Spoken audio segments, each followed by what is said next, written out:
बिस्मिल्लाहिर्रहमानिर्रहीम। अस्सलाम वालेकुम। वेलकम टू कुन रेसिपीज़। अगर दावतों में आप भी एक ही तरह के सालन बना के थक चुके हैं ना, तो ट्राई कीजिए ये अफ़गानी ग्रेवी चिकन मलाई की बहुत ही शानदार और बहुत ही मज़ेदार सी ये रेसिपी।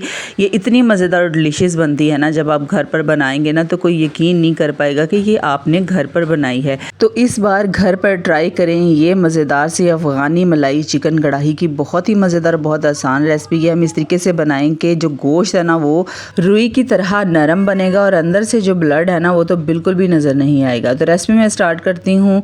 वीडियो को आपने एंड तक देखना है। नए हुए चैनल को तो सब्सक्राइब करके बेल नोटिफिकेशन को ऑन करना मत भूलिएगा। तो सबसे पहले यहाँ पर हमने चिकन को वॉश करना है। अच्छा, यहाँ पर जो है ना मैंने बड़े बड़े पीस भी लिए हैं चिकन के, थाई लेग और लेग पीस भी लिए हैं। ठीक है, आप जिस तरह का मर्ज़ी चिकन जो है ना ले सकते हैं। तो यहाँ पर मैंने तकरीबन ये 2 से 2.5 किलो के बराबर चिकन है। तो इसके अंदर ना पहले नमक पानी डालना है इतना कि चिकन जो है इसके अंदर अच्छे से डिप हो जाए। उसके बाद इसके अंदर 1 टेबलस्पून भर के नमक डालेंगे और तकरीबन 4 से 5 टेबलस्पून जितना सफ़ेद सिरका डालेंगे। नमक और सिर्फ सिरका डालने से ये होगा कि नमक डालने से स्मेल जो है चिकन की वो ख़त्म हो जाएगी और सिरका डालने से जितना भी एक्स्ट्रा ब्लड होगा ना वो सारा निकल जाएगा और इसमें से स्मेल जो है ना चिकन में से बिल्कुल भी नहीं आएगी। इसको आपने तकरीबन 10 से 15 मिनट भिगो के रख देना है इस पानी के अंदर और उसके बाद ना इसको आपने अच्छी तरह से धो लेना है। इसके ऊपर एक्स्ट्रा जितनी भी फैट चर्बी लगी होगी ना वो सारी रिमूव कर देनी है और अच्छी तरह से धोने के बाद ना इसको आपने किसी भी टोकरी में रख देना है, स्ट्रेनर छन्ने में रख देना है ताकि इसका जितना भी पानी है ना वो अच्छी तरह से नुचड़ जाए। ठीक है, पानी बिल्कुल नहीं होना चाहिए। चलें जी, अब हम इसकी ग्रेवी तैयार करते हैं। उसके लिए यहाँ पर लिया आधा किलो मैंने दही और साथ ही इसके अंदर डालेंगे तकरीबन 5 से 6 टेबलस्पून के बराबर दूध की गाढ़ी मलाई। ठीक है, तो दूध की मलाई तो जो होती है ना वो हर घर में ही होती है, तो ये आपने लाजमी डालनी है दही के साथ ही।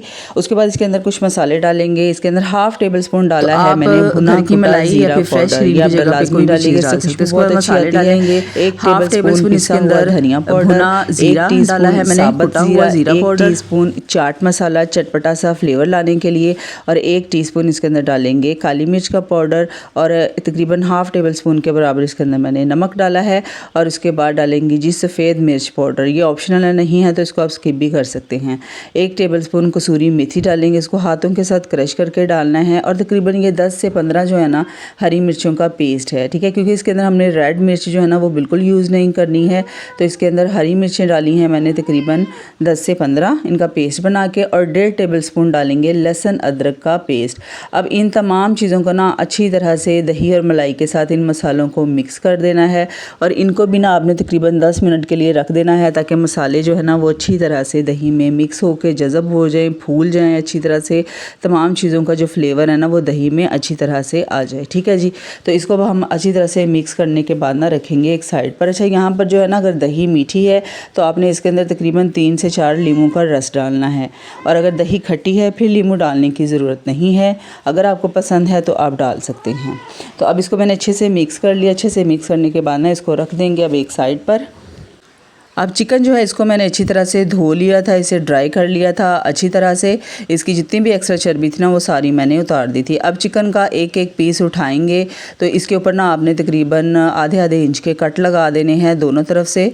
ठीक है, इस तरीके से सारे चिकन के ऊपर ना आपने इसी तरीके से कट लगाने हैं। इस तरह से कट लगा के आप ये इसकी मैरिनेशन जब हम करेंगे ना तो इसके अंदर मसाला जो है वो अच्छी तरह से जज़ब हो जाएगा और ये बड़ा मज़ेदार सा जो है ना चिकन का फ्लेवर आएगा और चिकन बहुत मज़ेदार चटपटा बनेगा। तो बस इसी तरीके से सारी जो चिकन के पीसीज हैं ना इनके ऊपर इस तरह से कट लगा लेना। अच्छा, ज़रूरी नहीं है कि आपने ये थाई और लेग के स्लाइस बड़े बड़े पीसीज ही लेने हैं। आप छोटे साइज़ में जो चिकन होता है ना जैसे हम बाज़ार से पकाने के लिए मंगवाते हैं वैसा चिकन भी ले सकते हैं। तो उसके बाद ना इसके अंदर डाल देंगे जो हमारी दही वाली जो ग्रेवी है ये डाल देंगे। अब चिकन को ना अच्छी तरह से इसके अंदर मिक्स करना है। फिंगर की मदद से ना जितने ये कट लगाए ना इनके अंदर ये दही वाला मसाला अच्छी तरह से भर देना है। अच्छी तरह से इसकी मिक्सिंग करनी है सारे चिकन के स्लाइसिस के ऊपर ताकि इसके अंदर मसाले अच्छे से जज़ब हो जाए। अगर आपको जल्दी है तो इसको आधा घंटा आप जो है ना मैरिनेट करके रख सकते हैं, लेकिन अगर आपको पता है कि आपने मेहमानों की दावत करनी है तो तकरीबन 4 से 5 घंटे तो इसकी मैरिनेशन आपने लाजमी पहले करके रख लेनी है। इसके ऊपर ढक्कन लगा देंगे। तो मैंने तकरीबन 4 से 5 घंटे ही इसे रखा था।